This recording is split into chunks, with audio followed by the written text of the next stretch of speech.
Welcome everybody. So this is a class covering the privacy sector of Web3. Okay, so we are, and this is one I do for lots of different courses and institutions, universities.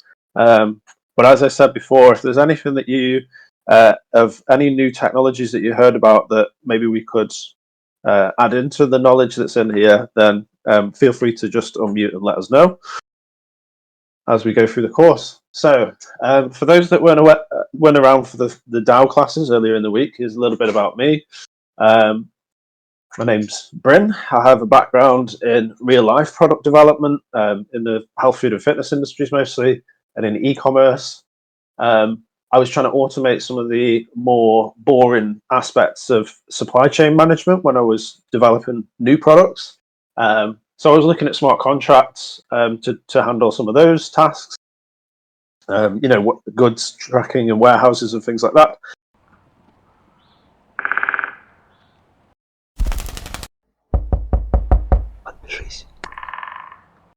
But I very quickly realized that there's no way I would want my competitors to have visibility onto my supply chain. So I needed private smart contracts.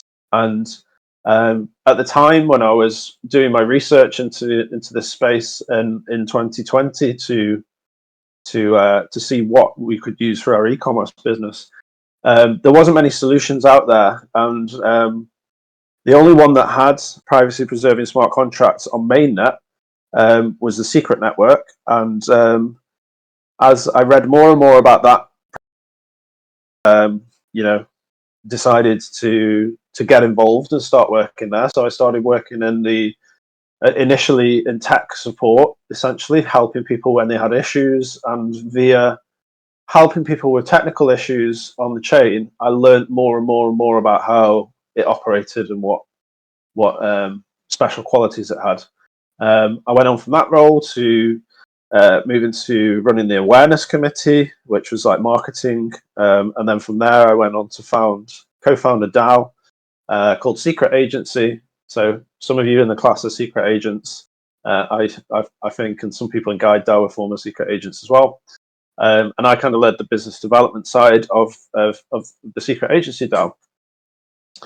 I've always been able to learn from teaching other people. So I'm teaching you guys today, but as I said before, if there's any new tech that's come out or new solutions, please pipe up and teach me, because that's kind of how we learn and develop in this space that's moving all the time and changing all the time. It's very difficult to keep on top of all of the news out there. Okay. I'm part of an association in Barcelona called Say Something. We do lots of workshops in Web3 and AI in the city. We're also at the moment helping a team to tokenize a pizza restaurant that we're going to use for workshops as well. So if you're ever in Barcelona, then feel free to shoot me a DM on Telegram or on Discord and let me know you're in the city. We've always got lots of events on. It's a very active community here. Cool. Okay, so let's move into the pork and cheese of this class then. So the history of privacy in Web3, right? Going back to the start of blockchain, so it's Bitcoin and Ethereum are just kind of coming out. They're both, if you have someone's address or your own address on the Bitcoin or Ethereum network, you can see all of your transactions on the chain. So they don't have any privacy by default tech. In the early days of cryptocurrency, the privacy, people knew that we needed privacy, but it was kind of neglected in favor of the easier implementation of just having anonymity. Okay, so people often talk about this blockchain trilemma. Is it decentralization, immutability, and security as well? But actually, there's a fourth element. There's a fourth dilemma to add to this problem of privacy. Once someone knows your address, your OX string of numbers and letters, they can quite easily track all your financial history. Okay. In the early days, privacy projects are often suppressed by governments. We'll go into a bit later about the US government, what they've been doing to a lot of these protocols. And also centralized exchanges, which for a long time were the only way of really getting cryptocurrency. You had to pass through a centralized gatekeeper before we had decentralized exchanges.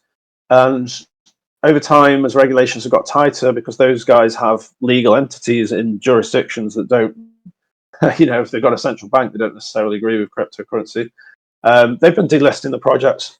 So I posted Bittrex Global here, and this is actually an exchange that's closed down now, but they were quite famous for delisting all of the privacy protocols. Okay. Going back in time then to the start of the Silk Road. This is a drug marketplace on the dark web.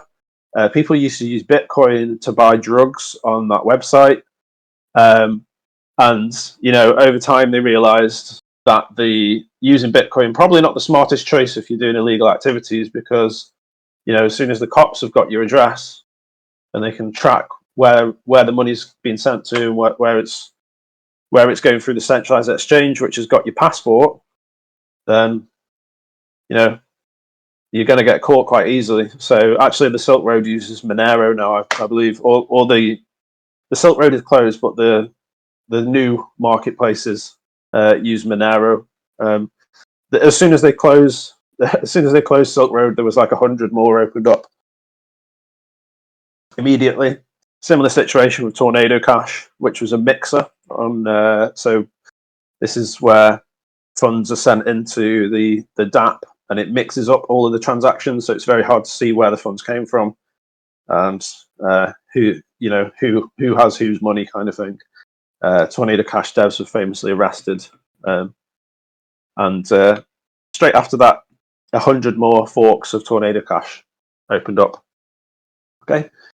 On the right hand side, you've got this clipping from Forbes, the IRS offering a pretty meager reward for somebody to crack Monero. I'm not sure if this reward has gone up over time, but in 2020 it was $625,000. It's not very much for someone to crack a multi-billion-dollar cryptocurrency network, is it?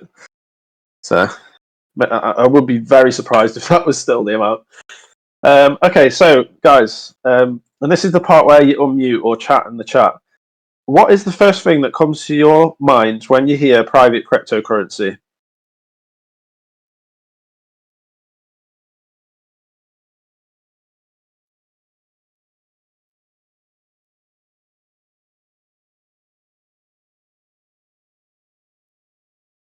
I see some folks typing in Russian in the chat there. If Dasha, if you could translate, or if anyone just wants to type in Russian, then.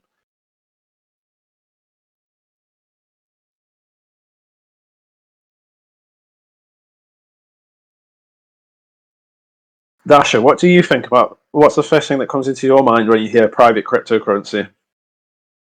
I don't know, isn't it the same?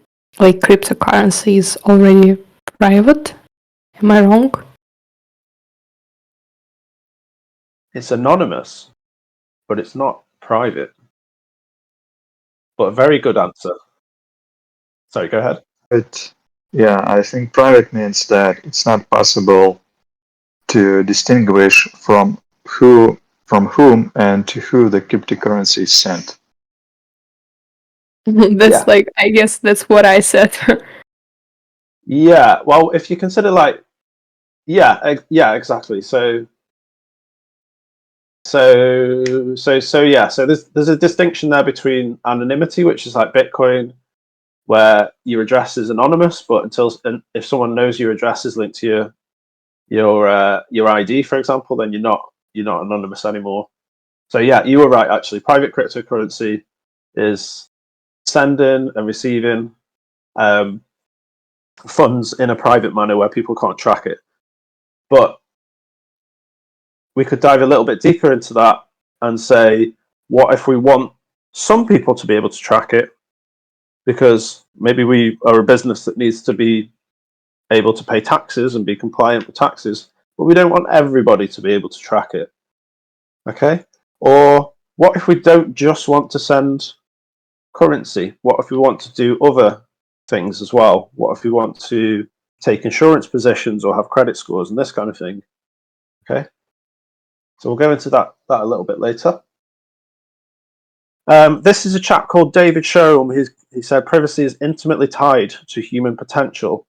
And this guy was, he's a legend cryptographer. If you're not aware who he is, do go and watch some of his presentations on YouTube. He is one of the people that laid the groundwork and developed e-money, eCash or e-money was it, which was the precursor to Bitcoin, inspired a lot of the cryptographic research that we see today, and even some of these concepts that he discovered in the 70s and 80s, and now the technology has got to the point where we can actually apply them to blockchain as well.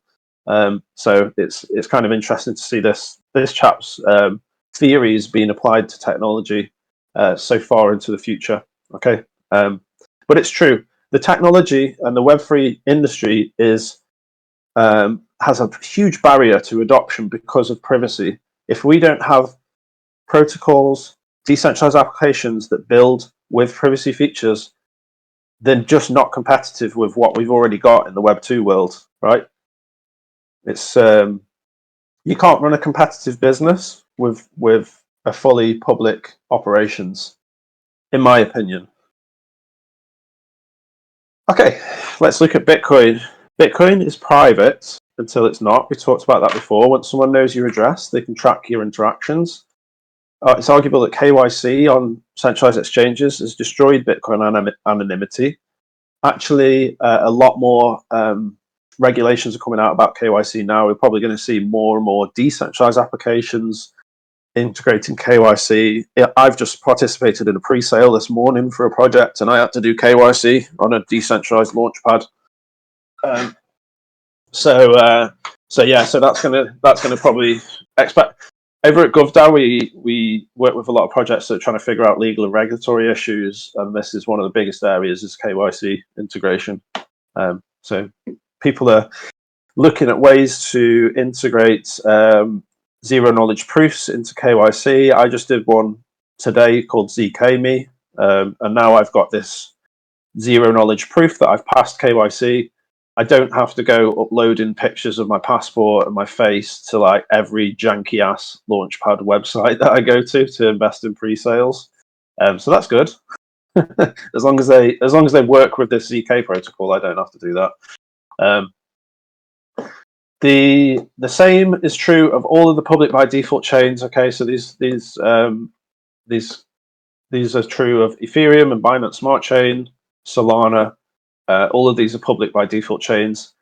The metadata in between your transaction information is your identity. So things like what you did on chain, where you were when you did it, what time. Do you kind of group certain transactions at certain times? Do you unstake all of your staking rewards on one day of the month? Do you provide liquidity on another day of the month? You know, when are you buying, when are you selling? All of this stuff is like a financial identity that can be linked quite easily to your real world identity as well. It's very reminiscent of these kind of crime board maps in detective dramas where they have all of this different, these different things like, oh yeah, this mafia boss went to a cafe and he met this other mafia boss there, and then they went to go and see their lawyer around the corner, and they've got fingerprints from when they bought a hot dog and this kind of thing. So all of this data is put together and used by analytics companies like Chainalysis and these kind of ones to create pretty decent profiles of who people are on chain. Okay, so all this data on all of these public by default chains is being monitored 24/7, and you are being profiled just like you are when you go on Web2 sites that have all of these cookies and trackers. Okay, all of that info is being captured, and it's very, very valuable. Some of the earlier privacy protocols, Monero, a very famous one. We probably know what that is. It's private by default. The anonymity is on a per transaction basis. Monero uses ring signatures, zero knowledge, and stealth addresses for privacy. These are all distinct methods of achieving varying degrees of privacy. Okay, so Monero's got these three methods, right? Very important. Okay, the more methods of encryption and privacy solutions you use, the more robust of a product you have. Okay, the more versatile it is, the more you can, your product stands the test of time because it's not just reliant on one solution. Monero is susceptible to DDoS attacks. There was an incident. If anyone's a Monero miner, there was an incident a couple of years ago now, where pizza people managed to get 51% of the mining share, and at that point they could have done some pretty crazy hard forks and stuff like that, but they were good actors. They decided to split the pool. Monero relies on the proper usage of nodes by others. Okay. Zcash, then, this is another early days privacy protocol. They have optional privacy. The privacy anonymity set on Zcash is equal to all of the ZEC in a shielded pool. Okay, so you have the option to be public or the option to be private. If lots of people decide to be private, yeah, you've got pretty good privacy. If not very many people decide to go the private option, the anonymity set is lowered, right? It uses ZK, zero knowledge proofs. You'll hear those a lot. As we said earlier, it has low usage of the privacy utility, decreases anonymity. It's very reliant on proper usage by others because of that. Okay. Oops. So, as Dasha rightly mentioned before, sending cryptocurrency, A to B, sends and receives of currency, is kind of one use case. But as we know from working in Web3, there's lots and lots of different projects attacking different use cases, from like gaming, NFTs, DeFi, DePIN, AI solutions are the new kind of buzzwords. They aren't just protocols that send currency from A to B. Those are protocols that are very sophisticated smart contract implementations, and in order to do that, they need to make computations. So we describe transactional privacy as where you send in funds from A to B. That's a transaction. When you are doing complex computations, we actually call it computational privacy. Okay. So transactional privacy is not enough. We need developers to work with encrypted input, output, and state. That should say to fully bring the full benefits of Web3 to more businesses. But this is called computational privacy. Okay, so transactional privacy versus computational privacy. Okay, so essentially your ideal chain will be have the smart contracts and programmability of Ethereum with the privacy of Monero. Okay, and then you get like a very versatile blockchain that can tackle a lot of use cases.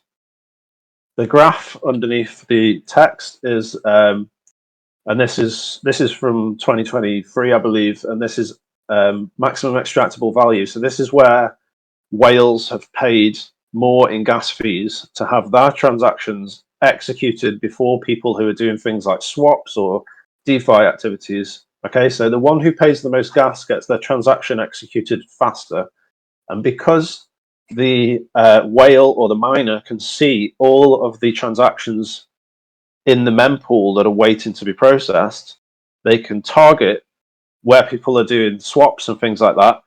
They can buy assets, pay more gas, buy them faster, sell them back to the customer before their transaction is even executed in a matter of seconds or fraction of a second.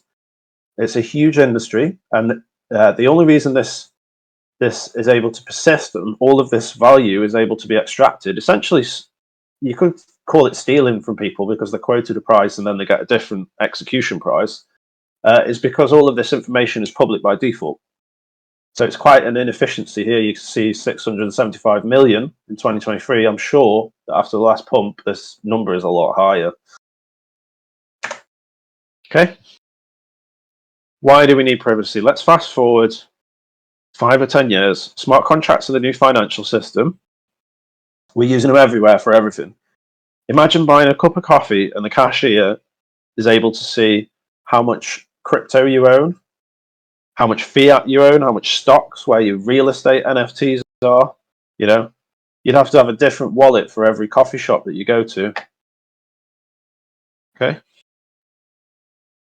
What about if we're using a decentralized taxi service that made all your data publicly available?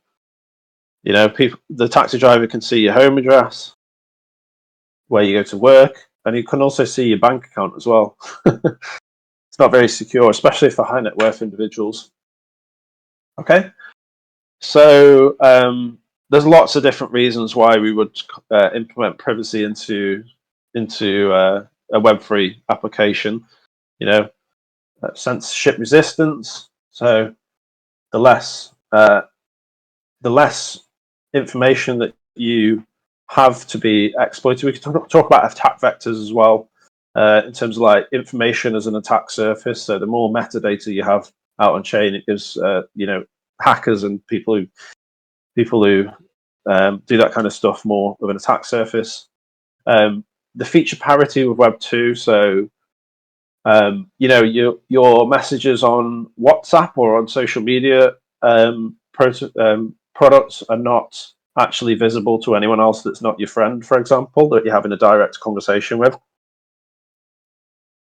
So most people in the world are used to these features where, you know, everyone can't see your private messaging, everyone can't see your bank account information. This stuff is very, very confidential. You know, you won't even show your family members your bank account in most cases. Security as well. So I had an incident with a DAO contributor that was essentially someone at his university told the local police that he had been working for a DAO and been paid in crypto, and the police beat him up and turned over his house twice. This is something that's, you know, for more people in the developer world to stop working in Web3. It's something that we need to. You need a degree of privacy. And true ownership of art and real estate, real world asset deeds. So secret NFTs covers this. They have public layer and a private layer in the smart contract. So an NFT could have, you know, you could have a certificate of ownership for a house, for example, like a deed to a house, and then inside the private layer you would have the identifiable information of the owner, for example.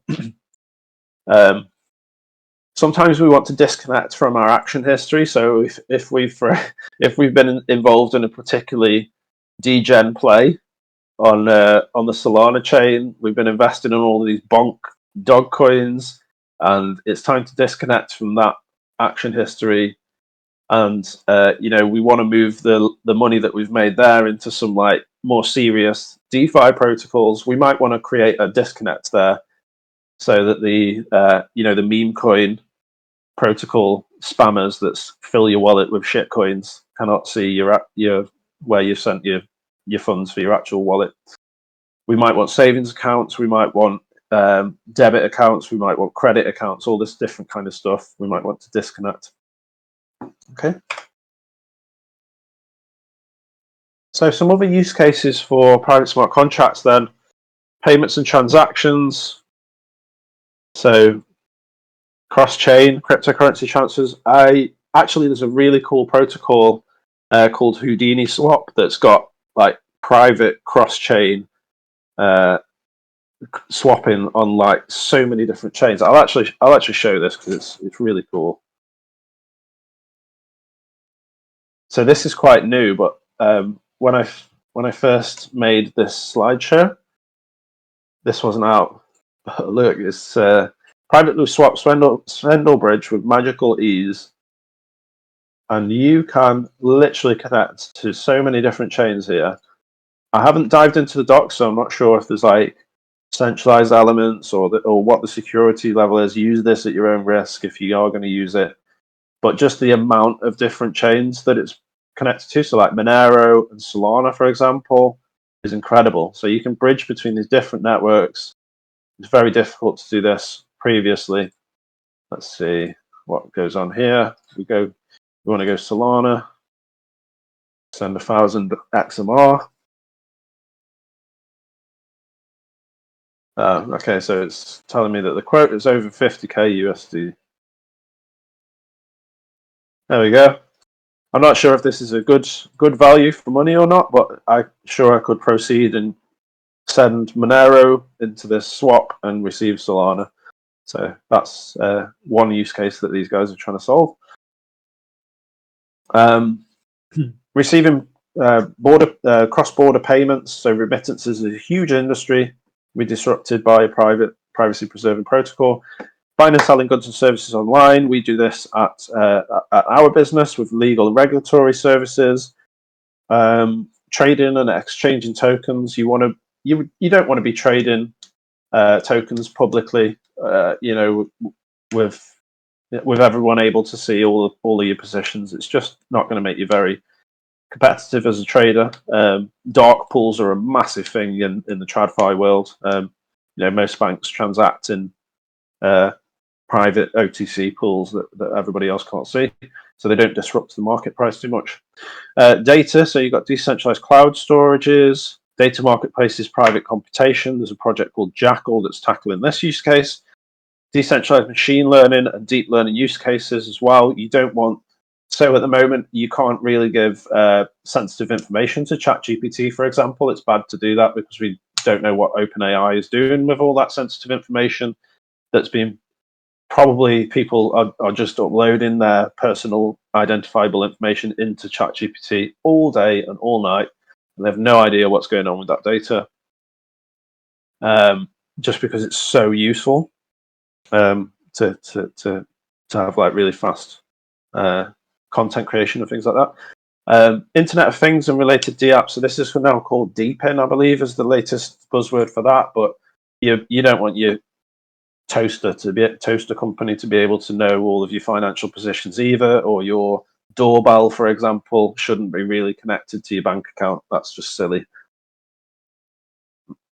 And from a user perspective, you don't want to have to be setting up new wallets for all of your devices. Like, oh no, my Bluetooth speaker is trying to open a position on Aave.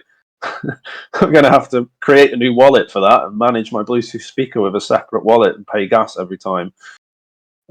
It's just a bad user experience. Okay, decentralized finance and DeFi. Do take a look at Shade Protocol. They've got a very good example of a private DEX with lots of derivatives, lending, staking, LP provision. They're even launching a DAO tooling suite as well pretty soon. Gaming. I'm playing video games with people every night with my brother, and the people in those chat rooms are absolutely messed up. I don't want them to be able to see anything about my my activity on chain. So yeah,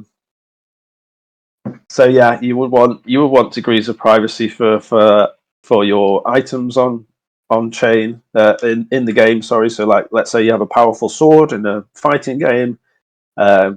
You want to be able to see it. You want other people to be able to see your flashy sword, but you don't want them to be able to see your wallet address and all your other transactions. The same is true of chat rooms as well. So, I mean, on the right-hand side here, you've got communication. There's a project called Alter Network, that is tackling the private short messaging, so SMS service, decentralized, private, tackling Signal and Telegram, and it's designed for encrypted group messaging. That's Alter. Social media and dating. You wouldn't want to go on a Web3 Tinder and like your date for the night potentially sees your whole financial positions before you go on the date. That would be horrific as well, or amazing for some people.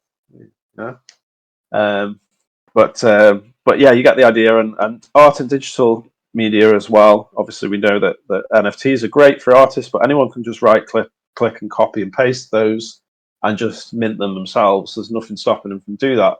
Whereas if you have one layer that's public, imagine like a stock image with the text going over it, the watermark that means if anyone copies and pastes it, they'll have to work pretty hard to delete that. And then inside the actual private layer is the real content. So, for example, Quentin Tarantino, think about when you hear private cryptocurrency, that no one in this group said crime, because that used to be the first thing that came into most people's heads. Now it seems like we're a bit further ahead, but the major question for people is, okay, well, can I do private DeFi? Can I have private communication? Can I buy private NFTs? Can I participate in all of these cool data marketplaces and stuff at the same time as paying my taxes and being a good citizen or a good business? And yes, you can actually, there's protocols like CryptoClark, for example, that lets you input your viewing keys and then pull a CSV of your tax accountancy. And this is a big area for us at GOV.DAO. In fact, our DAO manager product that went into MVP this week, MVP testnet, actually has these tools where you can pull your treasury movements, your management out of that system into CSV, so you can be a compliant DAO business. Okay, but many Web3 projects have not prepared for regulatory changes that are coming up. Anti-money laundering, that's AML. MiCA regulations in the EU is a big one. New KYC requirements.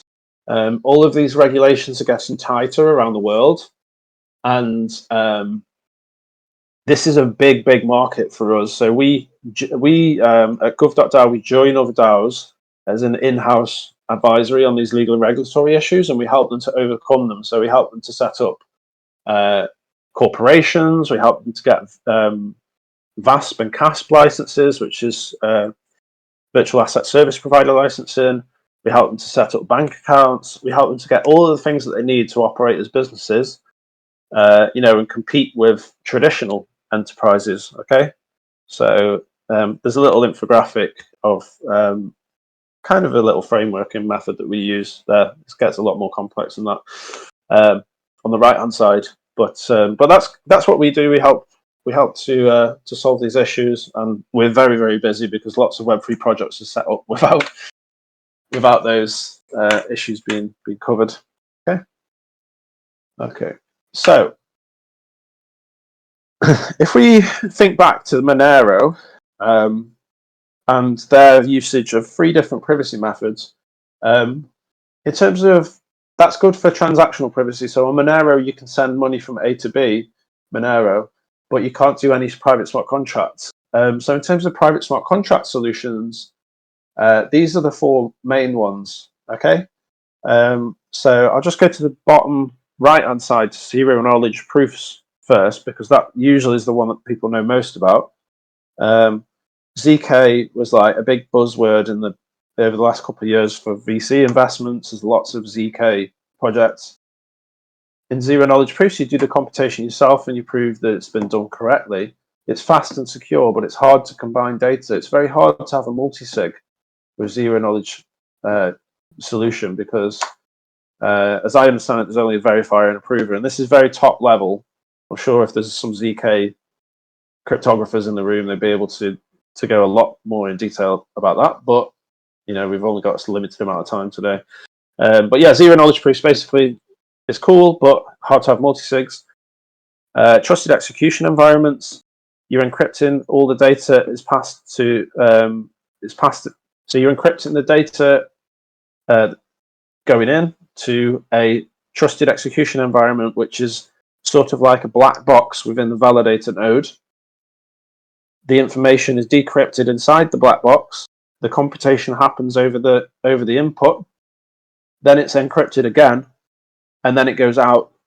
Okay, to the end user. The trusted execution environments is the same tech that keeps the biometrics area of your phone separate from the sender receive information areas of your phone, in layman's terms. These applied to blockchain nodes give the same effect. Secure multi-party computation is another method. You're dispersing data over multiple people and they all compute part of the result. If those people collude, then they know everything. Okay, so your collusion here. Oh, and just going back to trusted execution environments, it's fast, it's scalable, but you trust in your hardware provider.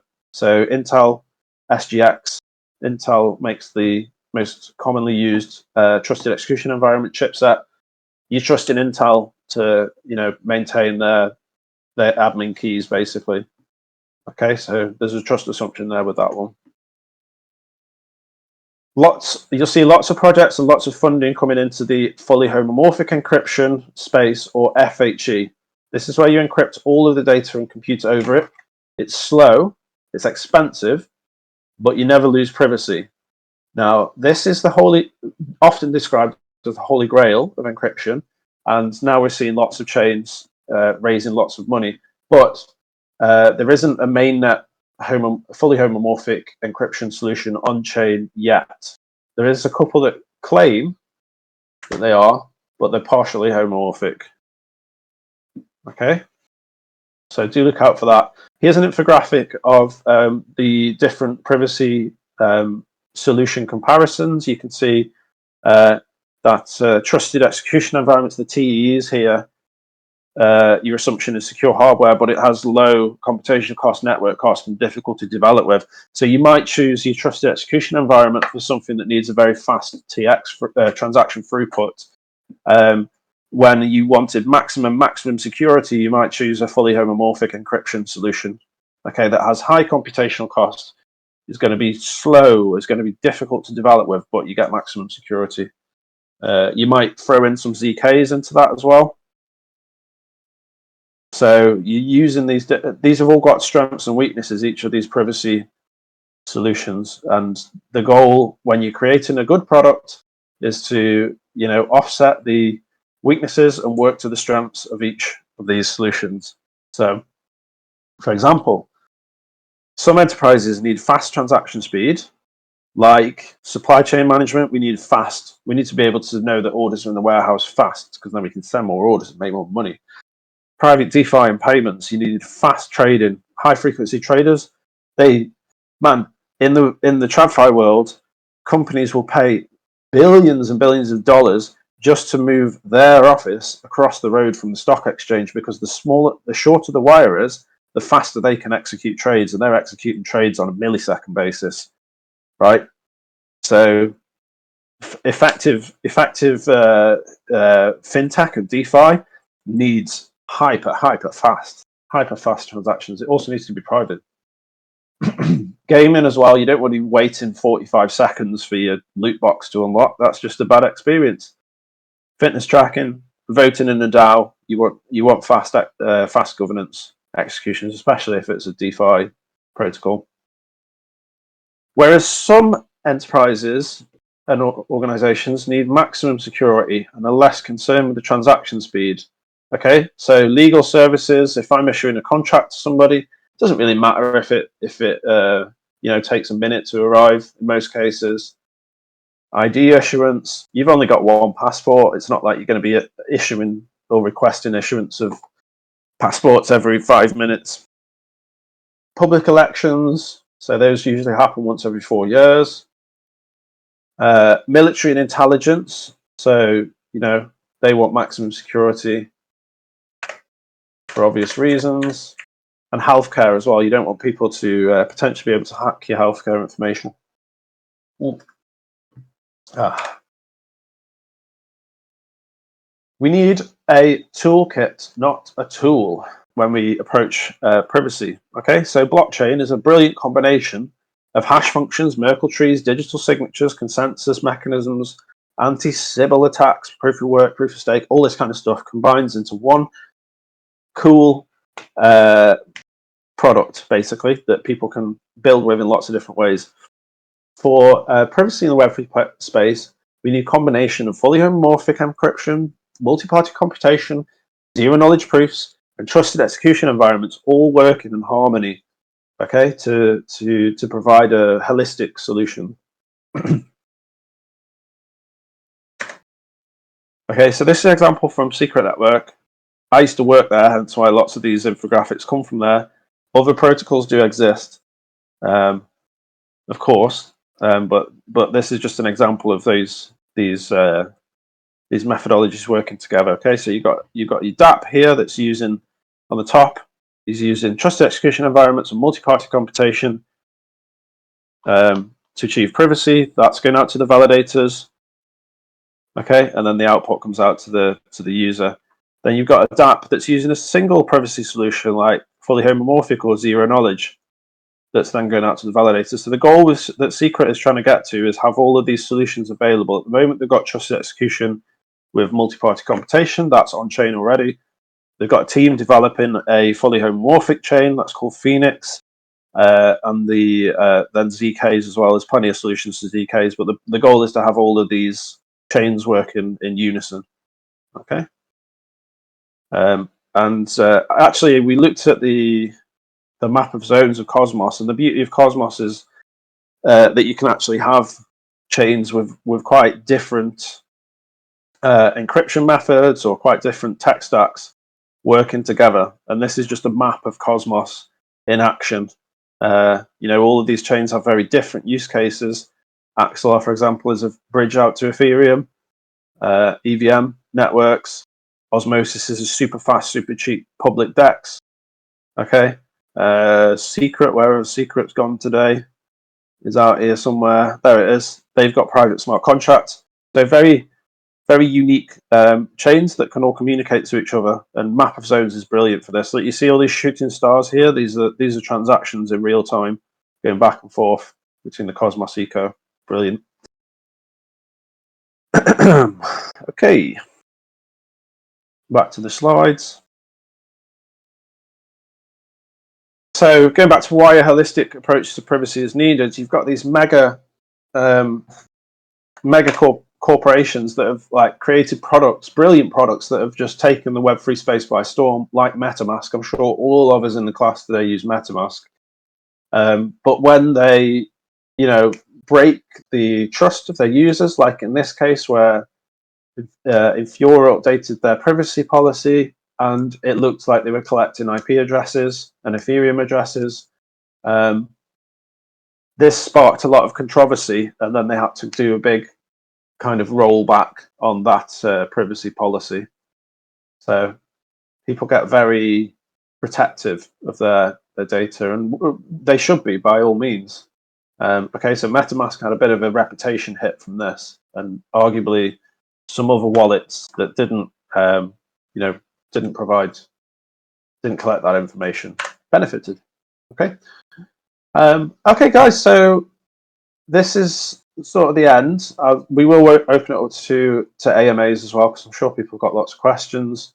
I just wanted to highlight this project called Web3 Privacy Now.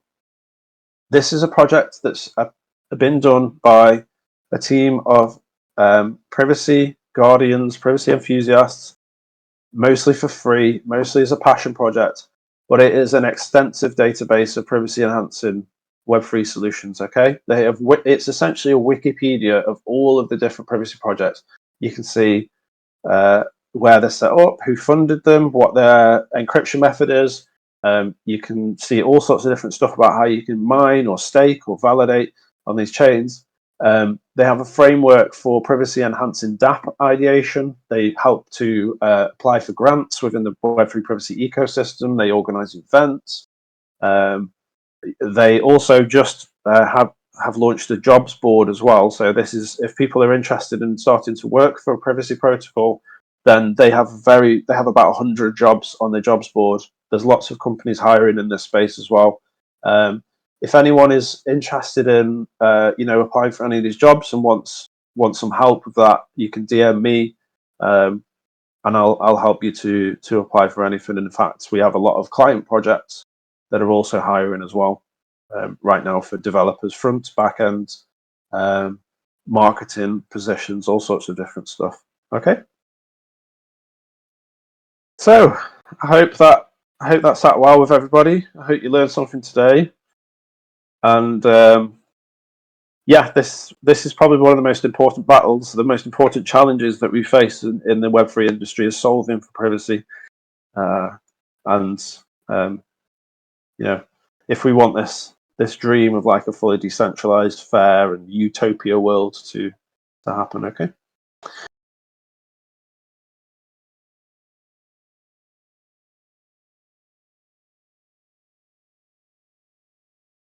Really, you want to do.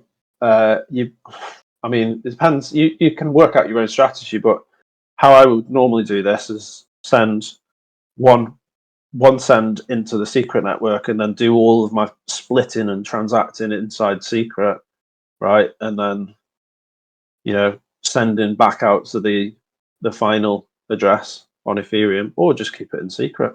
You can have a cold wallet on secret network as well, and then you're fully private the whole time.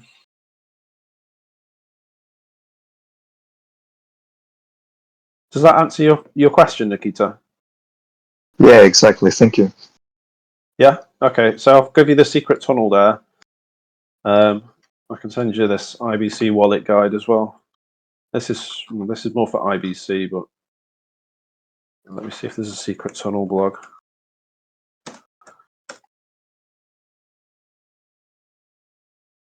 Does anyone else have another question?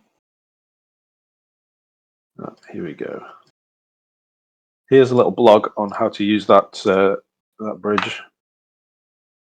The thing you'll find with the solutions like Houdini Swap is that it's very new and not many people are using it. So the slippage is very high, the gas fees are very high from me trying that myself. And yeah, the secret network has been on mainnet since September 2020. So, almost 4 years now of activity. There's a lot of liquidity. So you're not seeing high slippage and gas costs.